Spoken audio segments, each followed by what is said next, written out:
శ్రీ వారాహీదేవి జ్యోతిషాలయం విద్య, ఉద్యోగం, వ్యాపారం, పెళ్లి, ఆరోగ్యం, నాగదోషం, సంతానం, రాజకీయం, వామాచార దోషం, అత్తాకోడళ్ల మధ్య గొడవలు, ప్రేమించి మోసపోవడం, స్త్రీ పురుషుల వశీకరణం, ధనం నిలకడలేకపోవడం, మీ ఎటువంటి సమస్యలకైనా 24 గంటల్లో పరిష్కారం చూపబడును. నెంబర్ 1 వశీకరణ స్పెషలిస్ట్ పండిత్ పవన్ నంబూదిరి, కేరళ తాంత్రిక గురువు గారు.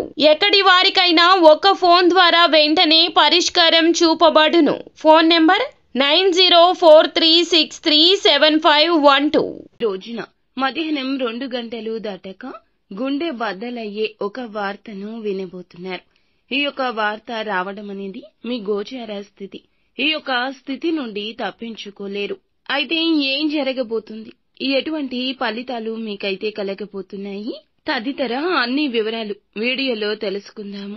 వీడియో నచ్చితే తప్పకుండా ఒక చిన్న లైక్ అయితే చేసి మమ్మల్ని సపోర్ట్ చేయండి. ఇక ఆలస్యం లేకుండా వీడియోలోకి వచ్చేద్దాము.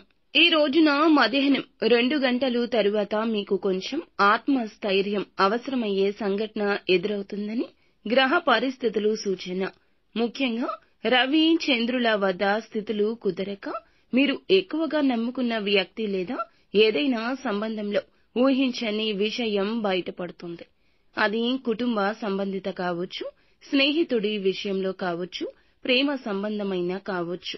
మీ యొక్క గుండెను బాధించే విషయం ఎవరో మీరు విశ్వసించిన వ్యక్తి, అంటే మీరు కష్టపడుతూ భరోసాగా నిలబెట్టిన ఒక వ్యక్తి వేరే దారి చూసుకుని ఉంటారు, లేదా వేరే తప్పుదారి పట్టించి ఉంటారు. ఈ వార్త మీకు ఫోన్ కాల్ ద్వారా 3వ వ్యక్తి ద్వారా తెలిసే అవకాశం ఉంటుంది.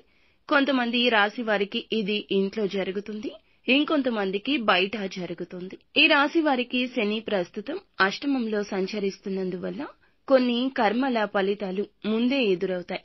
ఇది చెడు కాదు, అసలు నిజాన్ని తెలుసుకోవడానికి ఒక అవకాశం.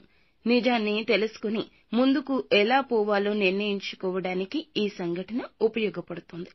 మొదట శాంతంగా ఉండండి. హుటాహుటిన ఎలాంటి నిర్ణయం తీసుకోవద్దు. ఆవేశంతో మాట్లాడుతూ సమస్యలు మరింత తెచ్చుకోవద్దు. మీకు చెప్పిన సమాచారం నిజమో కాదో పూర్తిగా తనిఖీ చేయండి. సోషల్ మీడియా, ఫోన్లో మీ టెక్నాలజీని ఉపయోగించి క్లారిటీకి రండి. కుటుంబానికి సపోర్ట్ అవసరమైతే పెద్దలను నమ్మి చెప్పండి. మీరు ఒక్కరే ఇబ్బంది పడకుండా మౌనం వీడి లోపలి బాధను బయటపెట్టండి.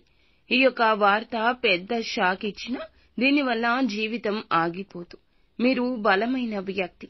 ఆర్థికంగా, వ్యక్తిగతంగా నష్టం జరగకూడదు. ఆరోగ్యాన్ని కూడా గమనించండి. మీ గుండె బద్దలయ్యే ఈ వార్త భారం పెరగకుండా భగవంతునికి దగ్గరగా ఉంటూ భగవంతుని అనుగ్రహం కోసం ప్రయత్నించండి. ఈ దశ తాత్కాలికమే, అంతా ఈశ్వరేచ్ఛ.